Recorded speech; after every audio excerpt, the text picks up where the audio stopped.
tuned in. And I have another good one for you today. I have a guest who's about to join us. You may have even heard of her before. Her name is Marie Stroughter, and she's very active politically. So if you're engaged in the political arena, you probably have heard of her before. But let me tell you a little bit about her before she joins us. Marie Stroughter's foray into political activism began around the dinner table as she deconstructed the day's news cycle with her husband and 3 homeschooled children. She is one of the founding members of African American Conservatives, AACONS, and is the host of its critically acclaimed podcast. Marie has served as a communications and social media guru for a number of statewide and national campaigns, ranging from senatorial to presidential.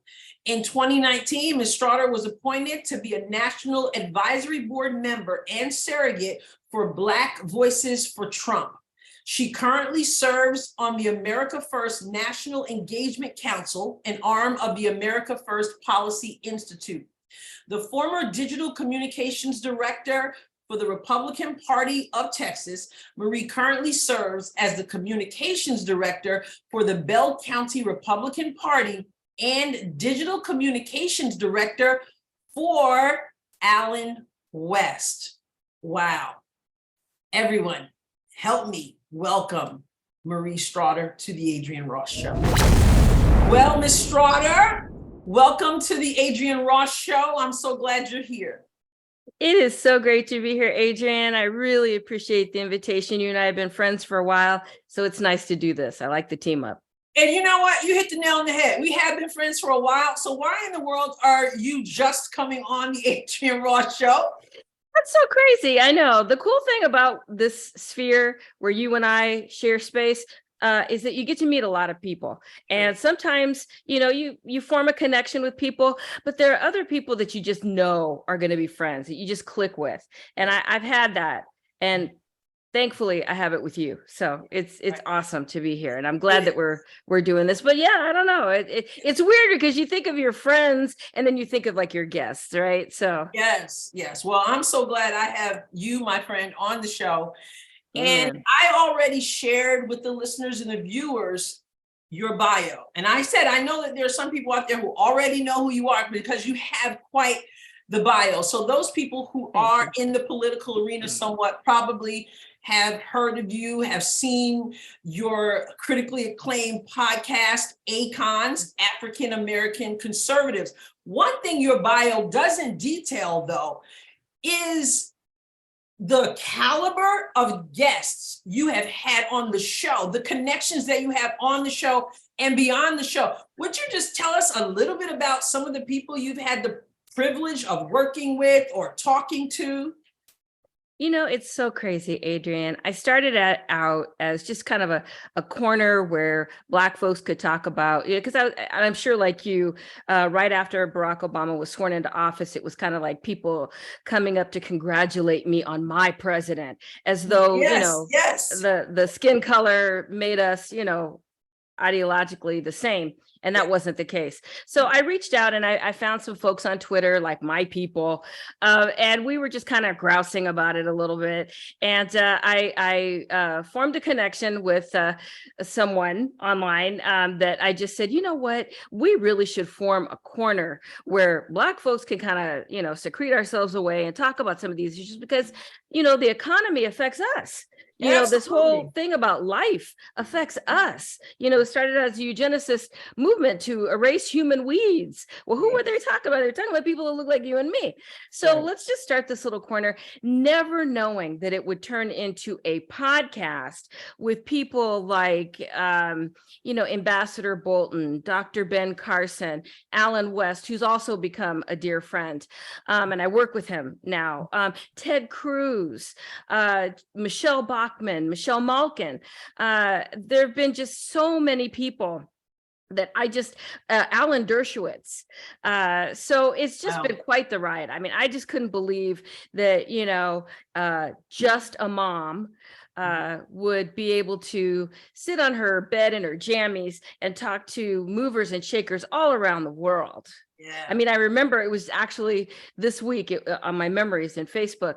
It was like 14 years ago. I was talking to Daniel Hannan. I think it was 14 years ago, the MEP, and he was in Europe at the time.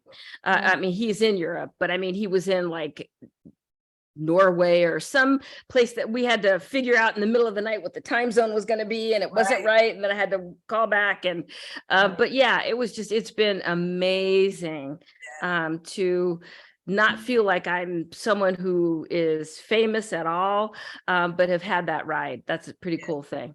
It's amazing the doors God will open. Amen. You present yourself. So I'm honored to be in your company today. I want to talk about, you mentioned the whole race thing. A lot of people were like, oh, you know, you're president and this, that, and the other thing. Again, as if you're supposed to be extra happy, regardless of principles, regardless of policy or anything like that. But I wanted to have you on particularly today because there's a lot going on race-wise. Now, there always is. Yeah. But first, let me say, does it seem elevated to you, or is it just more of the same? Is it just me who feels that we've reached another level in this race war of sorts? Well, you know, I think part of it is the fact that people are making announcements about jumping into the race for 2024. And we actually have a pretty diverse cast of characters. You've got 2 Black men, you've got Tim Scott, and you've got Larry Elder, who are running for president. You've got a couple of women, or you've got at least one woman, Nikki Haley. And so you've got, you know, a pretty diverse group of people, Vivek Ramaswamy, who's also running. So I think that's maybe why we're hearing a lot, because as people announce, you know, you're seeing these colorful faces, which I love. You know, I mean, it's not about the color of your skin necessarily, but, you know, like you, I have a background in the publishing industry, and I was doing a consultation with one of the authors, and I was saying, you know, you don't know how rare it is. Of course, this was maybe 14, 15 years ago. You don't know how rare it is for a little Black girl. And I was the mom of a voracious reader, a little Black girl, to walk through a bookstore and see someone on the cover of a book that looks like her. You just don't understand what that's like. And so that's been the thing about this, is just to see people, because we've been telling people for years and years and years, well, it's not just white people that are Republicans or conservatives. There's a lot of us. But you remember that clip on the news, the media, I can't remember, it was probably MSNBC or CNN or one of those stations, that selectively edited people out. And so you didn't see all the Black faces in the audience, you know, and then they did the whole Negro spotting thing at the Democrat convention. So just those kinds of things where they edit us, it's nice to see this full complement of what the Republican Party, what conservative values really are, especially in communities of color, where these policies have been instrumental. They've been life-saving. They've been game changers, really. Right, absolutely. Well, the importance of the conversation I'm having with you is that sometimes I find that everyday average people you're rubbing shoulders with, not talking about big name pundits, but your everyday average person, white person, I'm talking about, whenever issues like what we're going to talk about today come up, they many of them sort of clamp down. And we know why, because that racist term is thrown out there. So some do speak out, but many of them, it will be like crickets. It may post something or write something, and they're afraid that, you know what, if I say something, I'm gonna be called a racist. And that's the worst thing in the world to be called. I knew, however, that I could have you on, and you and I could talk about some of the things that other people may be thinking or have questions about. They may agree, some may disagree. It's all good. But I knew that you would not hold back. Oh, and I won't. You know, No. it's crazy because a few years ago on the AACONS page, we were talking about slavery, I think, and it was, I think Dr. Laura Schlesinger had used the N-word or something like that, and there's a big Yes. kerfuffle about it. Remember And that. I did a blog called Stuff That White Conservatives Say, for that exact reason, because we had somebody talking about, you know, you people need to get over that on my page. I mean, you come into my house, kicking up your feet on my couch and telling me what I can and cannot say in my house, which is exactly like what I expect we're going to talk about in just a little bit. You know, people at The View just talking about these kinds of things and not realizing what that sounds like at all, just like tone deaf, right? Yeah. So she's in essence on my couch, sitting in my house, telling me you people need to get over this, need to get over that, that some great things came out of slavery. Some of the foods and my lands, the hymns and the songs. And I'm like, lady, we endured 400 years of being beaten and whipped and raped and our kids taken from, you know, ripped from our arms. And you are talking about grits and, you know, some Negro spirituals. Come on. I mean, just completely tone deaf. And so I think there's this kind of guilt. And I'm not saying the white fragility thing or any of that kind of stuff, but I think it's hard. You know, you and I share are the fact that we are both believers in God, big believers in God. And, Yes. you know, we've been studying in our Tuesday night class about David and how he sinned, but he was still a man after God's own heart. And Nathan came to him, he said, "Thou art the man," you know, and I think that that's hard to hear. Yeah, I think it's hard for people to hear that they're wrong about something. And so they just kind of curl into themselves. And I think that's what we see sometimes, because when you read the slave narratives, and I was in a phase where I just had to read them. And, you know, I was on an airplane, and I'm not big into R-rated movies or cursing or any of that kind of stuff. But on the airplane, they had Harriet. I don't think I even made 5 minutes through it. Roots, you know, it's kind of like that Garrett Morris skit on Saturday Night Live, where he just, you know, couldn't handle all the white people around him because it just made him crazy. Because you see these things and they're horrific. They're horrific things to listen to.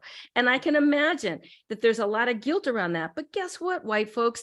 Adrian and I are here to issue you passes. You were not there. You did not do that. You did not beat me. I was not there. Absolutely. So it is okay to have these conversations because, you know, Sesame Street, they used to say the best way to find out something is to ask a question. I think the only way that we're going to get through this is to have honest conversations about race, not this kind of tepid sort of, well, you know, or touching my hair, don't touch my hair, that kind of thing. But, you know, honestly, ask me a question if you don't understand something. I will ask you questions if I don't understand something. If I don't understand something about your culture, I think it's an honor if someone chooses to let you in and share that with you. And that's what we were doing on the AACONS page. We were sharing, we're kind of lifting the veil a little bit and inviting people in. And this person came in and put their nasty feet on my sofa and my table and ate chips out of the bag and told me to go get some more. And I felt disrespected because I felt like I was honoring you by kind of sharing some cultural secrets with you, if you will. And this person came in and just, you know, like I said, it was not a good experience. And so I think that people need to not feel that they are responsible for what happened. And I think if you just have an honest conversation with someone, like the reparations conversations that we're having now, some of the 1619 stuff that we're hearing, just have some honest conversations, and that will do a world of good. Well, you know, conversations are so important. One of the things I've said that Black people, many, are not willing to have honest conversations. That's true.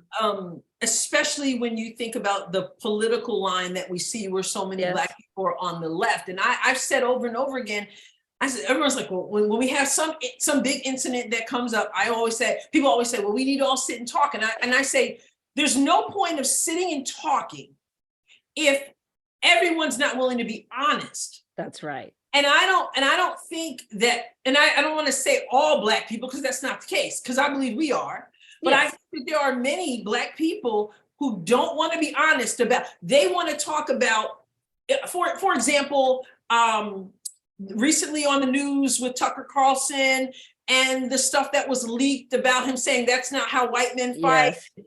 And everyone was just all up in arms, and that just added to their arsenal that he's a racist and all this other nonsense, because we know with Black people, all you have to do is suggest racism and it's on, right? Yeah. And it's like we're conditioned to be ready to fight that, whether there's evidence or not. It's the suggestion, which is what the left does, because the left knows that and plays that game very well. But when I talk about honesty, I wrote something about this. Well, let me see all of your cell phones. Yes, I don't know what he meant by that. I don't know what he meant by that, but I will say this: Black folks know there are things that Black folks say, yes, stereotypes or otherwise, and to pretend that we don't, or they don't, whoever's doing it, pretend that you don't. I can't have an honest conversation with you, because we do. There are certain stereotypes that are. We'll say things like, "Oh, only white people would do something like that." Things like that. Different things like that. Is that racist? Whatever. Don't pretend you have not said anything, that's what infuriates me, Marie, because I want to have honest conversations, but you can't have honest conversations with people who don't want to be honest. That's exactly right. I mean, I feel like, in our community, I think I should back up and say that part of the problem is, and I'm going to be real honest, and that's, I think, what makes me maybe not as popular as other people that you might see in the Black conservative space, because I call out our own too. And I think part of that is our own problem, because what you will see is when people start talking about, some of the violence that we have seen, like, the unarmed Black people who have been killed. The first thing that we want to say was, well, what about the Black on Black violence in Chicago or whatever? They're apples and oranges. We need to talk about both of them. Both of them are equally as important. Do not get me wrong. But we have these kind of just kind of cut and paste responses that don't help. And so I think to have some more nuanced conversations about some of that kind of stuff, because you're right, we don't talk about some of these things honestly. And when I served on Black Voices for Trump, I heard it. I heard it all up one side and down the other. I heard it all day long. But I had some honest conversations behind the scenes. Nobody wanted to do it on record because, you can't do that. You'd have to turn in your card. So I had some conversations behind the scenes, and I said some of the things that we're talking about. Did you know who Margaret Sanger was? Did you know about the Negro Project? Did you know that she wanted to kill people that look like you and I? That she didn't want us to get too populous? We're still only 12, 13% of the population. I mean, and this has been decades and decades and decades that we've only been 13%. So what is with that? Because we are killing our own children. We're laying down and doing it.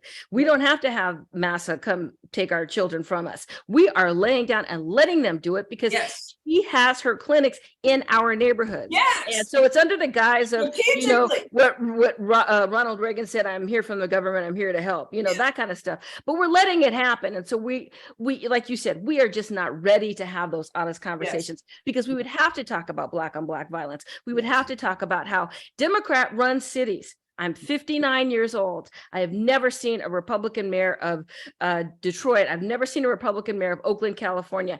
And Johnny still can't read. These are still systemic problems in school systems that are run by Democrats. I mean, we just heard in Texas this week that there is a graduating class of some little town that only 5 of the 33 seniors were eligible to graduate. Now they changed some of that. I think they found that 12 of them had worked really hard and gotten some of these things turned around because there was an outcry about it. Now, how much do you want to bet, Adrienne, if you were a betting woman? I'm not, you probably aren't either, but I'm just saying if you were, how much would you bet that those administrators, the school superintendent, the principal, the assistant principal, all make, high 5, low 6-figure salaries. Right. And these kids can't graduate? These are things that we need to talk about honestly in our community, and we won't. We want to talk about white fragility, 1619, and how Black people are oppressing us. Why? Why? Education should unite all of us, right? That's right. And yet we fight against school choice, yet we vote for these people who flat out tell you that they want to kill your babies in the womb. Yeah. You know about Margaret Sanger. Some people, it's a light bulb. They've never heard of it, but there are people who hear it. Some of these politicians, they know, they don't care. And I had a social media conversation with someone who this week who called me self-hating.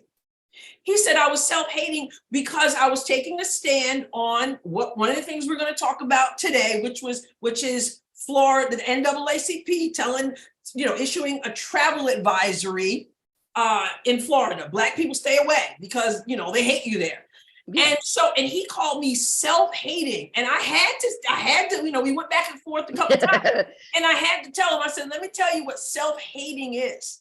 Self-hating is supporting a party or organizations that basically look at you, if I can quote from the play A Raisin in the Sun, yes, that basically tells you ain't fit to walk the earth. Mm-hmm. You support that. You are either self-hating and or absolutely deceived, That's right. And I'm trying to figure out in the whole education thing, and like you said, crime-ridden Democrat cities, yet people continue to vote for these people, yeah, while they applaud a travel advisory to Florida, yeah, issued by the chairman of the NAACP who lives in Florida. Yes. Why doesn't the hypocrisy bother? Why do they not even have to work hard for our vote anymore, Marie? What is it, do you think? Crazy, because people use that stuff as a cudgel, Adrienne. I mean, they just use that to beat you into line. I mean, it's just like how they used to use Black overseers, they just get you back in line. So you're self-hating, you're self-loathing, you're an Uncle Tom. And here's the thing that's crazy about that, because you and I are both we're big into literature. We're both, yeah, English, that was like our favorite subject. Yes. People don't even know that Uncle Tom was the hero of the book. That, yeah, he saved the day, that he gave his life in service so that he could, so they don't. Well, all they need to do, listen, the Jeffersons even did an episode on that. Jeffersons, right? Oh man, so I don't know, it baffles me, it hurts me, it baffles me, but I have to believe that there's hope, that people will be more, I mean, I was accused of being, I don't know what the term was, but I'm all caught up in the Republican Party. First of all, both parties are a hot mess. Yeah. And so I pointed out, listen, I'm a Christian, and so I'm going to stand up for what Christ says, and I'm going to stand up for what principles are. It's not about, and he mentioned Fox News. I'm like, I don't even pay attention to Fox News. So you're wrong, yeah, there, but to call me self-hating when I'm the one trying to stand up so that they're not killing our babies, so that our children are educated properly, and you're just following along because you're told that you're supposed to be a Democrat, and you're deceived into following along with people who have not your best interest at heart. They want your vote. What's crazy about that is BLM.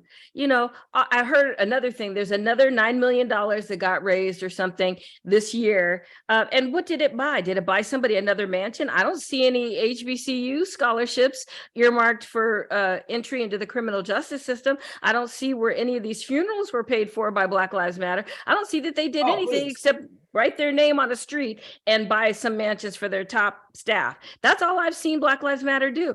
And yet they are for the destruction of the nuclear family. We did so much better historically, even under Jim Crow, even under segregation, even under some very difficult times. But our families were intact because we had a 77, something like that, percent rate of two-parent households. But now, our families, it's decimated. I read a statistic a couple years ago that said that 17% of children reach the age of 17 with two parents in the household in the Black community. That is a tragic statistic, but we don't want to talk about that. We want to talk about white fragility and how the white man is oppressing us. And that's what this whole thing with Florida is. And that's what makes me angry, is it's not about Ron DeSantis saying that he is against teaching Black history. It is in the code, the education code for Florida.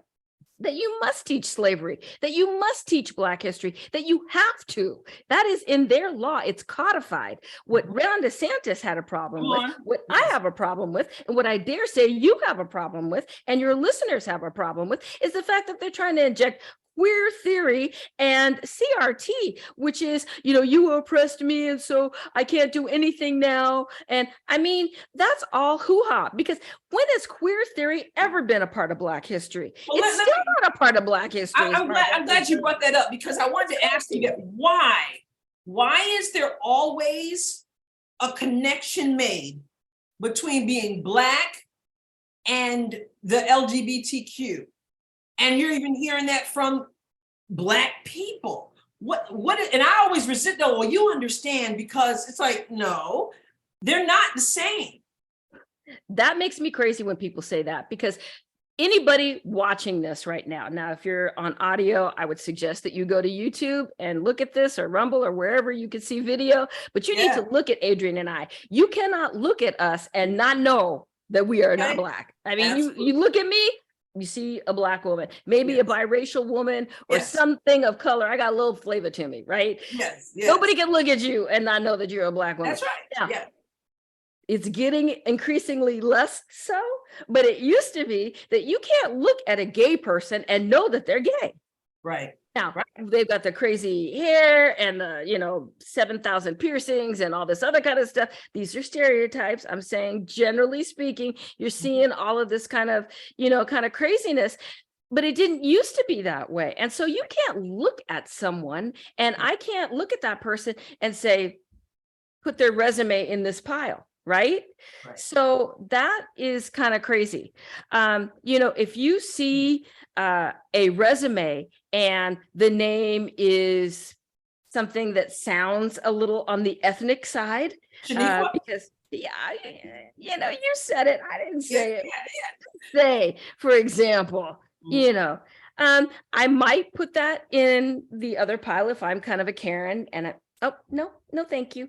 But here's the thing about that, because right now there's some professor somewhere, we got all these people that are professors of these weird kind of nothing things, right? So she's a professor somewhere, and she said that, working with white people is so exhausting. I need mental health days because you people drain me. So if I'm the hiring manager, maybe I'm not a racist person at all, but I see that ethnic name and I put you in the other pile, because if you're one of those people, it's like, I got to go home because Karen over there is working my last nerve. I got a business to run. So if you're doing this kind of white fragility stuff, as your, boss's day gift to me and all this kind of stuff, that I can't deal. So we bring it on ourselves yet again. These are ways that we bring stuff on ourselves. But yet we want to blame white supremacy. And that's just nuts to me. Absolutely. And that's why we're here talking today. Let's revisit, we touched on it, but let's go back to the NAACP travel advisory in Florida. Okay.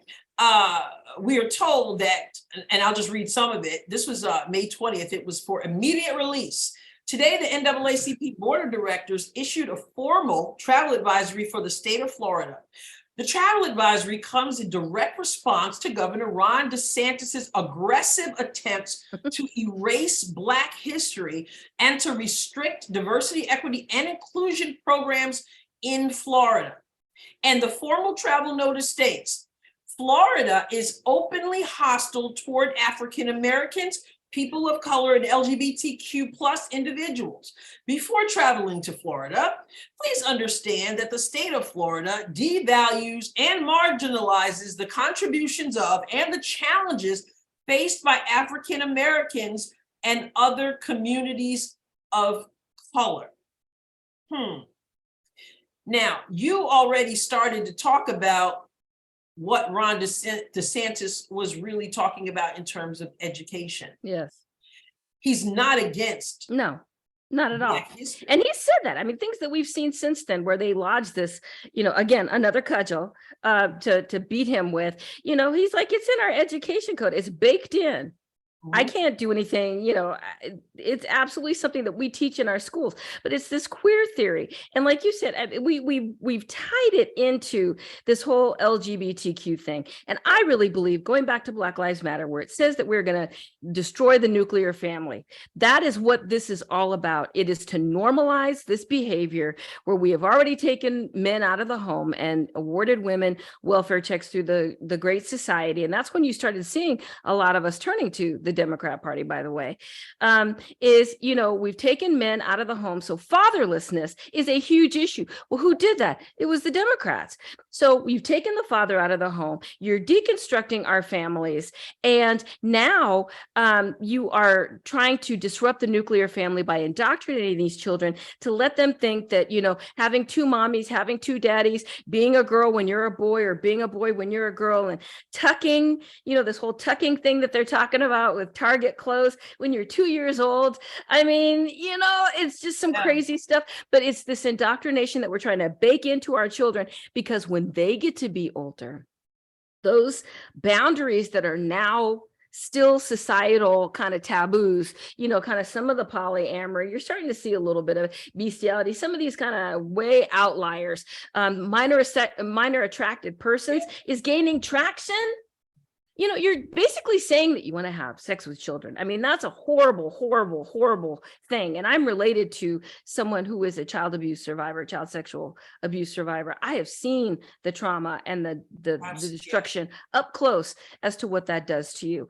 So, this horrible stuff, but, we want to start using these euphemisms and deconstructing these things so that, in a generation, we were talking about at Bible class, my oldest son is teaching the adult Bible class, which I'm inordinately proud of.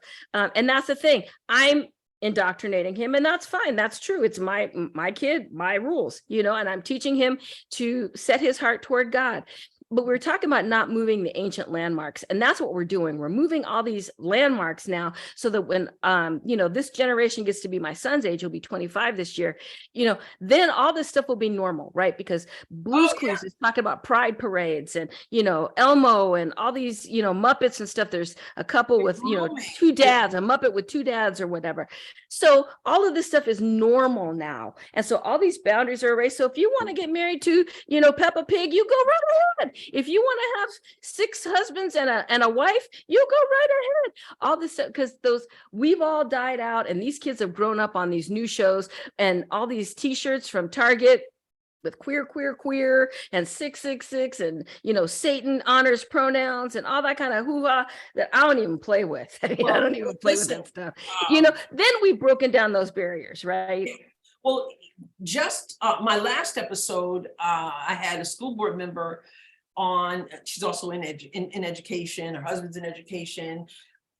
She's done youth ministry. It's a very good friend of mine. School board member, we talked about I don't know if you've heard about the World Health Organization and the United Nations and what this guidance that has been issued starting at birth. They want children to be taught about sex, to be taught to masturbate, to be taught about sexual partners, and they have it lined out. Ages 0 to 4, ages 5. They have the whole thing, and then by the time they get to 12 or whatever, at that point they should have their sexual experience. I mean, it's a piece of work, but and it's all pleasure. It's all centered around me, I want to. This feels good to me. Yes. Well, you know what? I'm gonna tell you this. Hell's not gonna feel very good. No, and it's not. And God doesn't want you to start messing with the children. You think Yes, a millstone. But bringing that back to the classrooms in even in Florida or elsewhere, we don't. Well, they do, but we don't want children. When I say they, I mean the NAACP and some of these other folks. They want children, white people, to feel guilty. Yep. And they want Black people to always feel like a victim. And that's so scary. And that brings me to, let's go to our president. President Joe Biden was asked, although there were some Black students on video who were saying, I don't know why he's here. And I believe in respecting the office of the president. I do too. Some students did not. It wasn't that they didn't like the office. They didn't know why he was there. But anyway, but he was there. And part of his speech was about, well, white supremacy. And let's just take a listen if you're listening, and watch if you're watching what our president went to Howard University, historically Black university, and what he had to say. Racism has long torn us apart. It's a battle that's never really over.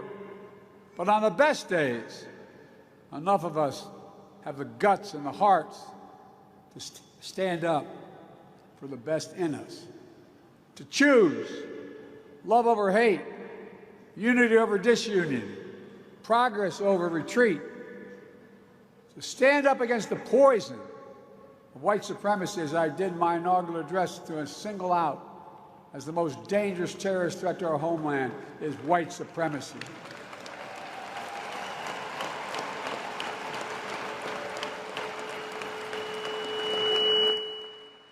I'm not saying this because I'm at a Black HBCU. I say it wherever I go.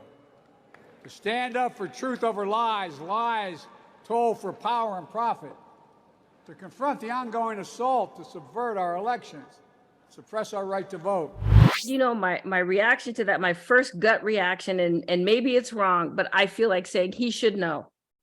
Because, you know, his whole thing being against the desegregation, the whole busing thing, you know, the very first words I ever heard him say about Barack Obama were that he was clean and articulate.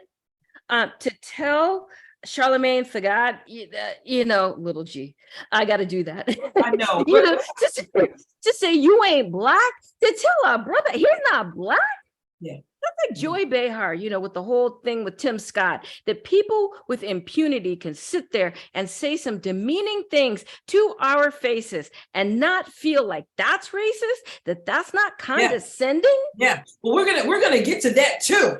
But his speech is, you know, kind of clouded over as some kind of, well, supposedly some uplifting speech. But he's talking about racism, but he says that white supremacy is like the greatest form of terrorism. Those aren't his exact words, but his language was even stronger, I believe. What is that all about? Well, we're domestic terrorists. We're domestic terrorists. We are domestic terrorists if we go to a school board meeting and say, you will not teach this pornography, like we were just talking about, in our schools. You will not teach my children this. You will not promote, all of this garbage. But that makes us white supremacists and terrorists. So again, it's yet another cudgel. Again, it's whips that people are using to keep us in line. And I don't like that imagery of slavery, but that's really kind of what it is. It's you need to shut up and stop talking. So he doesn't believe what he's saying, you're saying? I believe that he believes some of that, but it's hard to know what he believes anymore. Do you know what I mean? It feels like he's got some handlers that write things to him. The fact that he was able to memorize that speech, that's at least what I think. I think he's memorized that speech. But there were some, things where he kind of slurred a couple of words here and there. And, his faculties are not what they used to be. I believe that he believes that. I don't think he remembers that he was against busing and desegregation. Well, the vice president sort of reminded him before she jumped on board. But and that's not the only problem that he's had. I mean, the whole thing with Corn Pop was kind of creepy, and he was a bad dude and he hung with some bad boys, and just this kind of almost, Hillary Clinton keeping hot sauce in her purse sort of pandering that they would do to Black folks. What bothers me, sorry to interrupt you, but what bothers me as much as what he's saying about this being the greatest threat to terror, the greatest terrorist threat, is the applause. Yeah. Well, I asked you if he believed it. There's a whole lot of pandering going on. And so many people, some people do believe it, and many people just use it because they know that's what gets Black people riled up. And as you can see, they're applauding. So are you saying that Black people, would you say most of them believe what he's saying? I think that there are a lot of people who believe that white supremacy is the problem. But here's the thing. You and I are two articulate, college-educated women sitting here today having a nuanced conversation about race. There has, I can't speak for you, but I could speak for myself. There has been nothing as a Black woman that I could not do. There's not a store that I could not walk into that had a separate door for me, or that I had to drink at a separate fountain. I think, okay, the civil rights movement was signed into law 3 months after I was born. Okay, so theoretically, I mean, I was in diapers, so there wasn't a place for me to go. And my mom was white, so I'm assuming she got to go on the white side of things. But I'm saying that there's been nothing that's been withheld from me. Education was what got me out of the hood. And I did live in the hood. I lived in public housing. So, you know, I've tasted government cheese, so I know.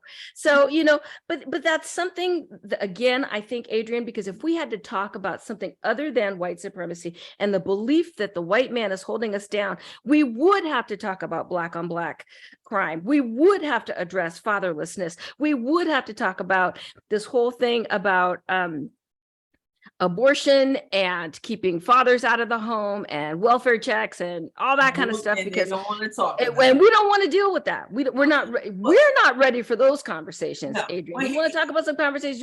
We're not ready for those conversations. Right. It's too much easier to say Karen and Ken are responsible for my oppression, and you need to give me a check for $5 million.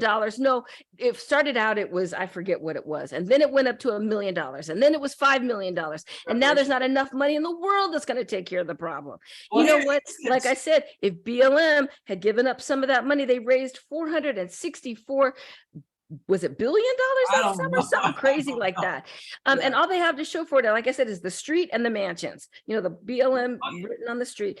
Did they, like I said, did they ever do any scholarships to get more Black people into community policing, into the criminal justice system? The people that they talked about, Joy Behar, when she talked about Tim Scott, you know, he was for the Justice Act and community policing and inviting people to the table that don't normally talk about those kinds of things. He gave an eloquent speech on the floor of the Senate about driving while Black.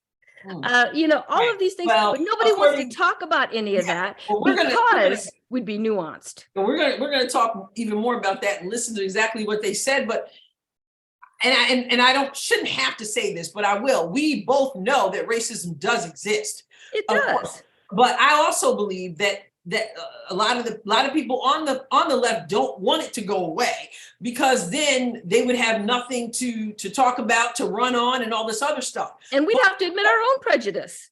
But here's the irony, I think, of his speech. I mean, this happens. You go to the Black college, and he went on to say, I don't just say this at a Black HBCU. I noticed that. That's so funny. Yeah. That's the very first thing I noticed. I'm like, yes, the B in HBCU stands for Black. You can't have historically Black college. Right. Exactly. The Black. Yeah, but his point. I get his point. I don't just say that here. I say that everywhere I go, and I'm like, yeah, because you're pandering everywhere you go. But the irony to me of that is about talking about the oppression and talking about the racism and all that, is that you're at a commencement. Exactly. You're at these individuals have achieved. They have the white supremacy you're talking about has obviously not held them back. You're there to celebrate their success, not saying they haven't had hardships or anything like that, but isn't that the message? Not just that, the white man's boot is on your neck. And I think that we constantly, and that's what I believe Ron DeSantis was also trying to fight against. It's not, you start out with this victim mentality, and then you just want people to be victims, and they're clapping. They're in their caps and gowns, but they're clapping about white supremacy and all that they cannot do. Instead of saying you are on the cusp of the rest of your lives, you've achieved so much and there's still yet more to achieve. And this whole about pulling yourself up by your bootstraps that Joy Behar was saying, I mean, that's a good thing. You want people to pull them up by their bootstraps. That's an amazing thing. But, you know, again, Adrienne, we're doing it to ourselves. We have our own graduation ceremonies now. And I'm talking about at mixed universities, not obviously at a Black college. Right. But I'm saying, we've got our Black graduations now. We want to segregate ourselves on campus. We want to have our own spaces away from white people because, again, exhausting, that kind of stuff. And so we're baking this kind of mentality in rather than college being a place where you are open to diverse ideas. It's supposed to be where you hear new ideas, you meet new people, you learn new ways of thinking. My mom was from a town in Arkansas, and I didn't ever see anyone that looked like me until I think maybe once driving on the highway through the town on their way somewhere else. And I was probably close to 20 at that point. So, my cousin told me that it was her going, because she was from that town, it was her going to a university in, several miles away, an hour and a half away, before she ever saw people that looked different. That's what college is supposed to be. It's supposed to open us to new ideas. And I'm not saying that going to a historically Black college or university is a bad thing. It's not. And I think that that's wonderful, because if you really learn the history of our people and not this 1619 stuff, because in 1619, we were still a British colony. You're a teacher, or you have a teaching background. You know that. I know that. Everybody watching this knows that. And the people perpetuating this know that. Well, but again, it sounds really good, and we've been victims for 400 years, and the white man is still oppressing us. And yet every single one of them has probably got their resume out somewhere right now, looking for a job that has college graduate, after it, a BA and whatever, or an MFA and whatever, or blah, blah, blah. You've got all of these degrees now. You've got people, a lot of these kids are probably first generation college graduates, the first in their family. What does that do? What does that change for the generational wealth? And here's one last thing I'll drop on you. Do you know who it was that extended the economic viability of HBCUs? It was Donald J. Trump. And I was sitting in the second row when it happened. I was in Atlanta when he unveiled the premium plan. Black voices for Trump right here. Yeah, well, Donald Trump really gets a bad rap. He does. The whole racist thing about Donald Trump, and I'm thinking, well, was he a racist before he became the Republican nominee and the president? And then when he was hanging with Jesse Jackson and Al Sharpton in those pictures. Yeah, I know. And we know Bill Clinton's Black, so that's why. Yeah, well, he was the first Black president. I'm sorry, I should have said that it was Barack Obama. I was wrong. Something Willie, slick Willie. Yeah. Whatever. But anyway, yeah. Well, since you mentioned Joy Behar and talked about you're pulling yourself up by the bootstraps. I don't watch The View. I mean, what I catch is because of some clip here or something that I've read there, but I can't even stomach it. I'm like trying to remember, figure out who these names are. Know who Whoopi Goldberg is, know obviously who Joyless Behar is. I gotta say this. Somebody said before, it's so interesting. These women seem so miserable, and yet think of their names: Sunny, Joy, and Whoopi. I know. I've heard that. It's true. Like downers, right? But we're going to take a look and listen to some of the conversations surrounding Senator Tim Scott, announcing that he was jumping into this race for 2024. Let's take a listen. One of the issues that Tim Scott has is that he seems to think because I made it, everyone can make it, ignoring, again, the fact that he is the exception and not the rule. And until he is the rule, then he can stop talking about systemic racism. He's got Clarence Thomas syndrome. But I do think that he has championed policies specific to help the Black and brown community. The First Step Act, which I know a lot of liberals think it didn't go far enough, but it helped in the first year get 3,000 inmates released into rehabilitation programs. Those are all great. He was the champion of the Emmett Till Anti-Lynching Act, which I think was able. He was one of them. Yeah, he was. Listen, I don't take it.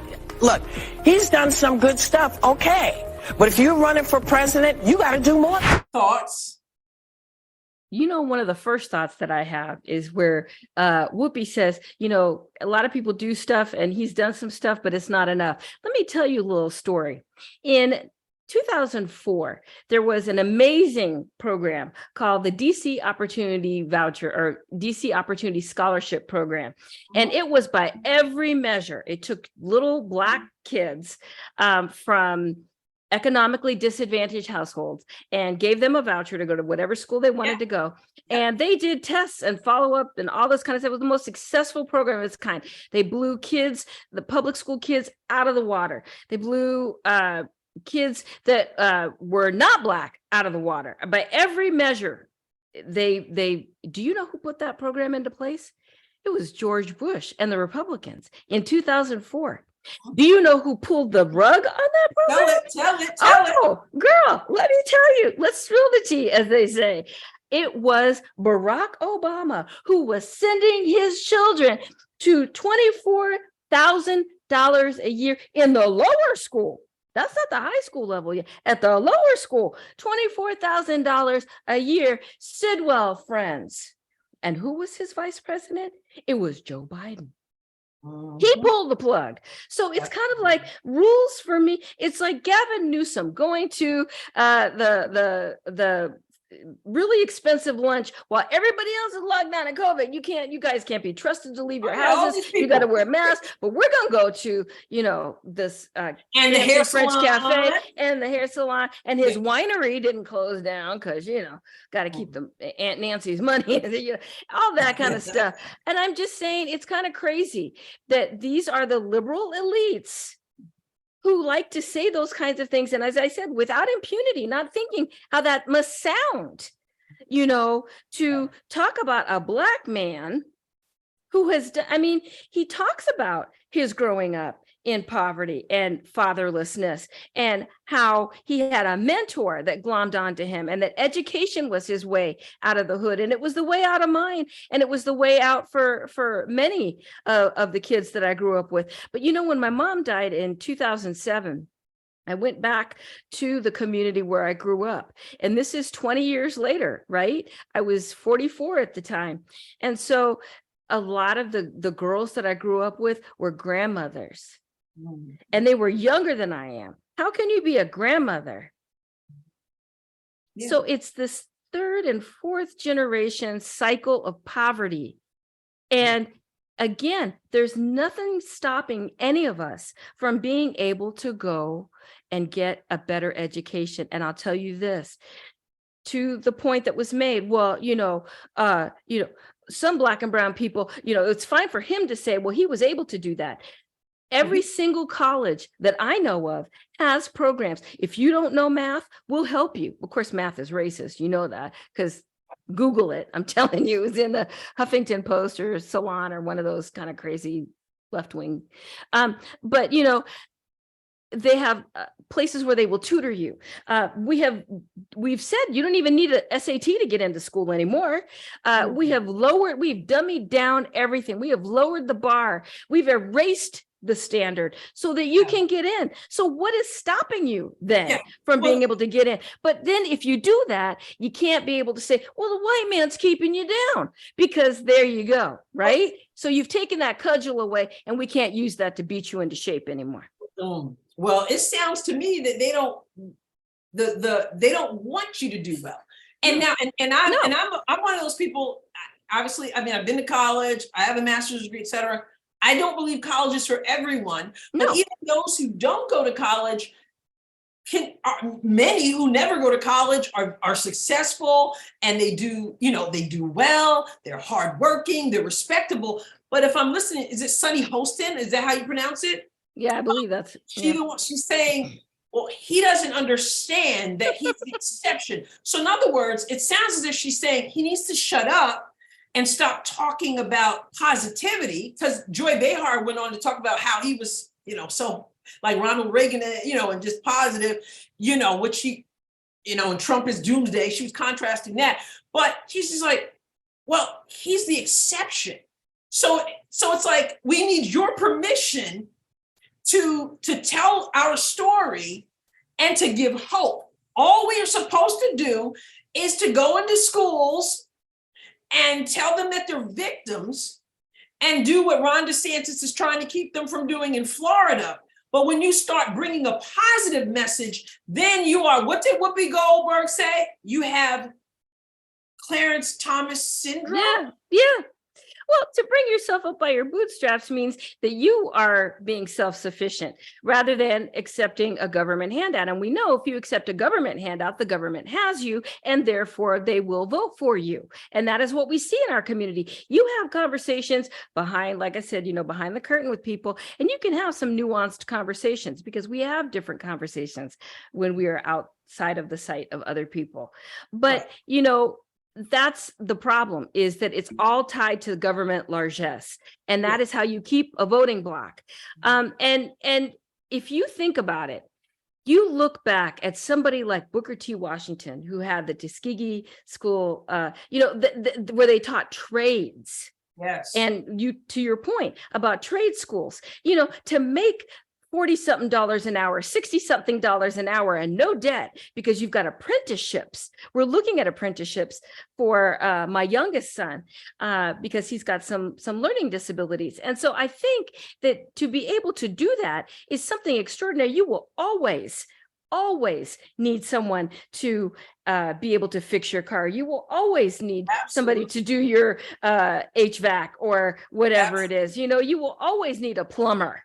You will always need sanitation workers. You talk about people changing their minds about something, then you have the sanitation workers in New York City go out during August or July, and you've got a problem, but right? You know what?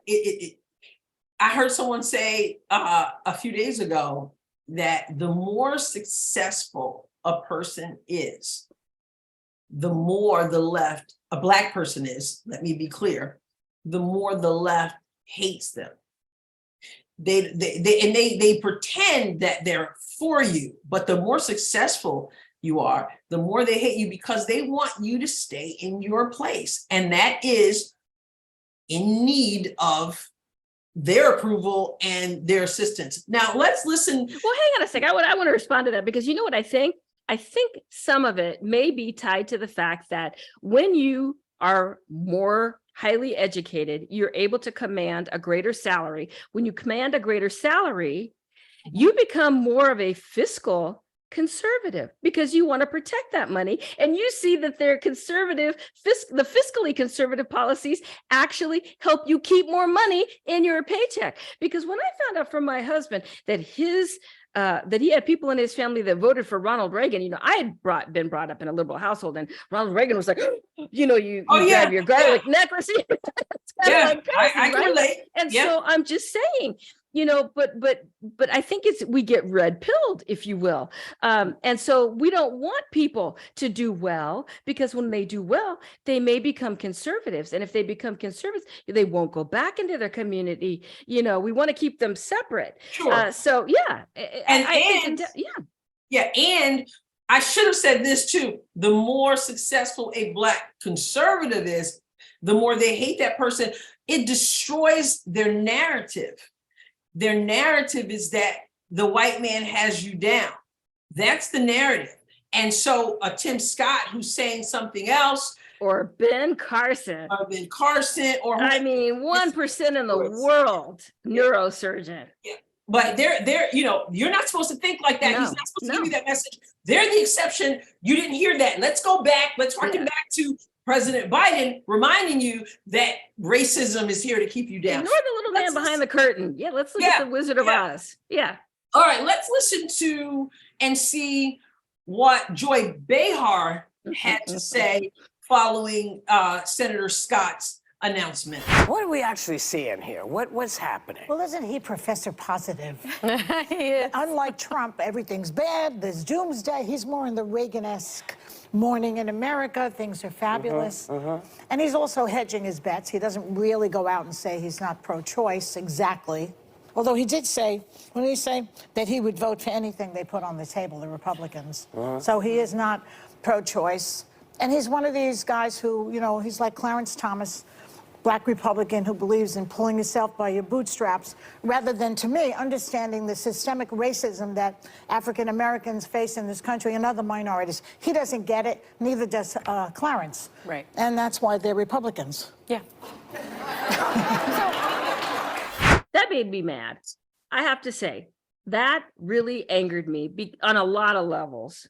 Not just the bootstraps, not just the fact that he's sunny, not all those things, but the fact that she as a white woman knows more about being black than a black man, one, and two, the very fact that she would call a Supreme Court justice, not Justice Thomas, but Clarence. Affording a black man. I mean, why didn't she just call him boy and be done with it? Yeah. I mean, I know that's a terrible thing to invoke, and I don't do that lightly, but I'm just saying it jumped out at me. That is what she did, and she needs to hear that that's what she did. But here's the thing: she will never hear it. How did we get? She knows more about being black. So, well, listen, how did she get to the place? And many white people do this. How do you get to the place where you feel it's okay to put another black person in his or her place and school them on what it means to be black? You see, Senator Scott, he doesn't get it. He doesn't understand about systemic racism. So let him take notes from Joy Behar, who's been a systemic, segregated her whole black life. It's just like what was it? Steve Martin. I was born a poor black child. Well, yeah, how have we made that okay? Why isn't someone who, I don't know who runs The View or whatever, or what is it, ABC? I mean, why isn't someone sitting her down and saying that's not acceptable? Let me ask you this, okay? Because we just talked about this whole kerfuffle with Target, or you can talk about with Bud Light. Somebody said, hey, let's do this crazy campaign with this trans person, with the beer, because, that's a beer drinking population that you see all the time. You go into any bar, of course, it's just full of trans people, right? No. So I'm just saying, so let's do that. Or let's put Satan on a t-shirt, because, Satanists, those are our constituents. How many layers did that go through where somebody conceived of this idea, somebody went to a marketing department and pitched it, somebody said, hey, yeah, that sounds like a great idea. Then a whole team of people came together and said, well, we'll do this for social media, we'll put this on TV, and we'll do this, in the stores to make them look this way or whatever. It had to go through several levels. It's the same with The View. Somebody had to, you know what I'm saying? But it's okay to say those things because they're saying it about us. Again, that cudgel. Because it was about a Republican. Because it was a Republican, and their ideas are repugnant. Exactly. Because we want you to stay as a voting member of our bloc. And because we're starting to think for ourselves a little bit, because under President Trump, you saw that shift of people who are black voting for him almost, it was like 15%, maybe a little bit more. So now we have to open up the border and let all these people come in illegally because we need another block. We got to replace those bodies. Oh, don't say replacement. You'd be like Tucker. You'll be in trouble. I know. But they can't cancel me because, I know. Well, it does. That really makes me angry because I have been schooled before by, it's bad enough when Black people want to tell you to stay in your place when you're conservative and they're on the left. But when a white person feels that it's okay to put Black people in their place, tell them where they're supposed to stand and where they're supposed, and they know more about what it is. I can't wrap my brain around why that's okay. Where's Al Sharpton? Well, I got angry. Yes, I got very angry. And I took to Twitter and I said, the fact that a white person has absolutely they're tone deaf. That they have basically said to someone that they know more than a person who has, as I said, if you Google Tim Scott, Senate floor, driving while black, I think it was July of, I can't remember, it was like 2 or 3 years ago. It was the most moving speech I have ever heard. I was crying. And I watched it with our kids and we were all just riveted to the screen. If you have studied anything that he did with the justice Act. And that's where he said, I'll do anything that you put on the table. They took what he said out of context and put a position on him that he does not hold. But FYI, I'm just saying, the Justice Act, he said, look, you can do whatever it takes to get this passed. I will listen to any idea that you have. I will give you a super amendment, which is basically you write your thing in here, and I will help you pass this thing. Because the community policing, all of these criminal justice reforms, Adrian, you and I know in the Black community that there is unease with community policing. We know that there are issues. And so for a senator, if you read through the Justice Act, but nobody did, it was just, oh, here's this, Sambo, Uncle Tom, blah, blah, sellout, Negro, whatever you want to call him, because they call us those names, again, to shut us up. They don't know any of the things about us. And if they had read through this thing, because I actually took the time and I read it, even though I love Tim Scott, I've met Tim Scott, I've met Tim's mom, and I call him Tim. And I know I said the whole thing about calling him Clarence, but I actually know Tim Scott. I know his mom. Yeah. His mother beams. If you think he's Mr. Positivity, he got it from his mama, because his mother, all she does is look at her son and see what he's done in this world. And she lights up the room. She loves her son, and he is good to her. And he talked to my children, and he got down on their level and looked them in the eye, talking to them. So I get angry when I hear these people who do not know these venerated men who are serving their country and doing these things. And so for this man who understands what it is like to drive while Black, who is trying to make things better in his community through these policing reforms and criminal justice reforms and things that President Trump tried to put through. I mean, they worked together very closely on this act. He gave him, President Trump gave him credit for this. And yet they want to vilify him and call him these names and try to treat him like he's a little child and pat his head. That made me angry. Yes. Well, notice what Whoopi had said, though. It's not good enough. Well, and Whoopi, where is she coming from? She dated a man who dressed up in blackface. So she's going to tell me about being Black in America? Well, and this is the thing. What he has done, he has to do more. She said, I acknowledge him. He has to do more. He will always have to do more. Because he's a Black Republican, it will never be enough, because she did not have the same standard, obviously, for President Obama, who was accused by some of his greatest supporters in government. Why aren't you bringing your bus to the Black community? Or the DC voucher program. And the education, why are you fighting the education? Well, so it's so hypocritical. It is. And the hypocrisy is there with The View. It just seems like steroids. Seems like hatred. It's so intense, and some of it seems demonic, but that's a whole different conversation. But I'm glad that we are having this conversation. We have to wrap up, but I know we could go on about what's going on. Marie, with all this, with all the challenges, we obviously have an election that's going to be coming soon. We have quite a few people who have entered or are expected to enter into the race, and we've got all these race issues. Is there hope for America? It looks really bad, but I'm going to ask, is there hope for America? Well, girl, you and I know there's always hope, because it's not about this life. It's not about this world. It's not about any of that. So if that's what you're looking for, you're going to be sadly disappointed, because Satan's the ruler of this world, and he don't like anything to be nice, right? I mean, this is why we can't have nice things, right? It's Satan. So death, destruction, all of that kind of stuff from a biblical worldview. There was a man during the time, he was a concert pianist named Huntley Brown.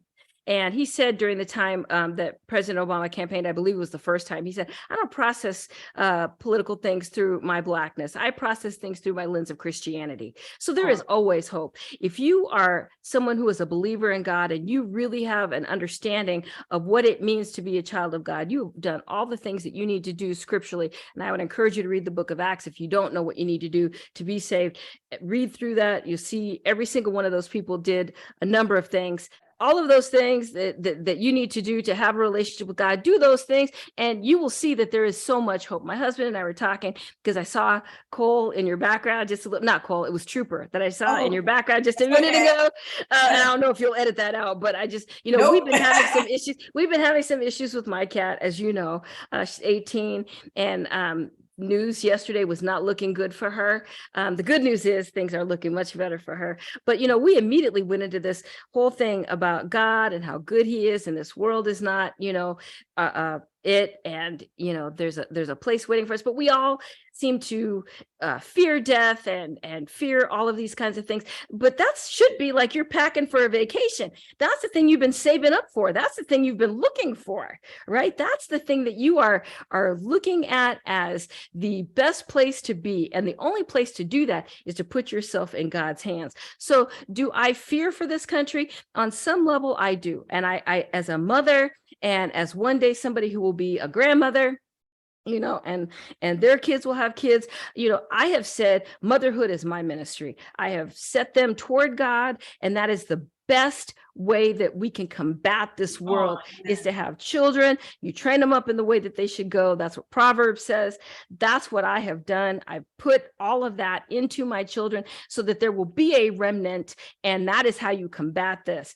So yeah, I mean, you could say that there isn't any hope, but there have been a number of covenants, right? We had the patriarchal age, we've had the whole Mosaical age, and now under Christ, God has always had a remnant, and there will always be a remnant, and the gates of hell will not prevail against his church. So as long as that's there, I have hope. So the answer is yes. The answer is yes. It looks bad, but the light is just in Christ. It's not here in this world. It's right. Not in this world, but there is. Before I let you go, I got to ask you this last thing. I'm going to put you on the spot because you are familiar with a lot of people who are running for office, and you like, I'm sure, many of them. And I'm asking you for your answer. I'm asking you, do you have an answer yet where your support is? I could tell you this. Of the people who have currently declared themselves, there are some people that I like, and one in particular. Okay. I could say that, but we still have time, and there is still time for other people to declare themselves. Yes. And so that could change based on some things. And so I reserve to be able to see the full complement of the cast of characters, if you will, because we know on the Republican side, folks get a little crazy, and it can be like 23 people or whatever. Yeah. The Democrat side is like 2 or 3, but on the Republican side, there's like 90, and they all hate each other, and you're the worst thing since sliced bread, and no. And then it's like, oh, hey, come join my cabinet, be my vice president. Yes. And it's kumbaya, and we're all friends, but. Yeah, well, thank you for that. The primary season can be very painful. Long and challenging. Be very painful to watch. It's a year and a half away. Yes, as we beat up on, as they beat up on one another. But I believe that they should, but I believe they will keep in mind that number one, the one you're running against is President Joe Biden, because we can't handle 4 more years of what he has brought to us. That's what I fear is more of the irregularities and improprieties. I don't want to get you banned, so I will just say some of the concerning election integrity issues that we're facing in this country. That's the opponent that I fear. That's another one. If we're talking just worldly stuff. Yeah, absolutely. Marie, thank you so much for your first time, and I hope not your last time on the Adrienne Ross Show. I appreciate everything you do, everything you have done, everything you are doing, everything, God willing, you'll continue to do. And I appreciate you taking the time to come. Now, would you please tell everyone where they can find you and keep up with what's going on? Well, first of all, I want to thank you, Adrienne, personally. You're a friend, love you. I thank your audience for slogging through a few moments, getting to know me a little bit better. But you can always, and I want to say too, I would love for you to be on AACONS. You can find AACONS at AACONS, AACONS.substack.com. You'll find all of our social media platforms there. You will find links to our podcast. You will find us just about anywhere there's commentary there. But yeah, you can find us there. You can find me personally at Marie Stroughter on Twitter. I have a Facebook page, a fan page there that's Marie Stroughter, AACONS in parentheses, that you can find me there. But if you look hard enough, you can find me. Oh, you can find her. You can find her. And many of them have found you before. So go tell your friends so they can be up with what's going on and what this woman brings to the table. Thank you so much for being on the Adrienne Ross Show. God bless you. God bless you. I really enjoyed this conversation with Marie Stroughter. Talk about rich. We covered so many different things, and I know we could still be going on and on. Marie Stroughter, make sure that you keep up with her and what she's doing. AACONS is especially rich. She gets to talk to a lot of really influential people, and she's just a good person who loves God, loves her family, loves this country. All right, so I, of course, have to tell you that you have to go to the BMG Network. That's the BMGnetwork.com. Check out the other podcasters there. We are engaging, enlightening, entertaining. Yes, I think I left that one. Yes, we are informative. I can't leave that out. That's important. So make sure you go there. Also, go to adrienneross.substack.com. adrienneross.substack.com. There are various subscription options. We need to support people who are standing up for truth. I, for one, am standing up for truth. I need your support. So go to adrienneross.substack.com, check it out. Also, go to a major podcast platform, leave a rating and a review, follow so you don't miss anything, and go to the Adrienne Ross Show on YouTube. There's so much going on. All right. So don't fail to check it all out. All right. I will catch you next time on the Adrienne Ross Show, which I'm sure is going to be good. God bless you. Bye-bye.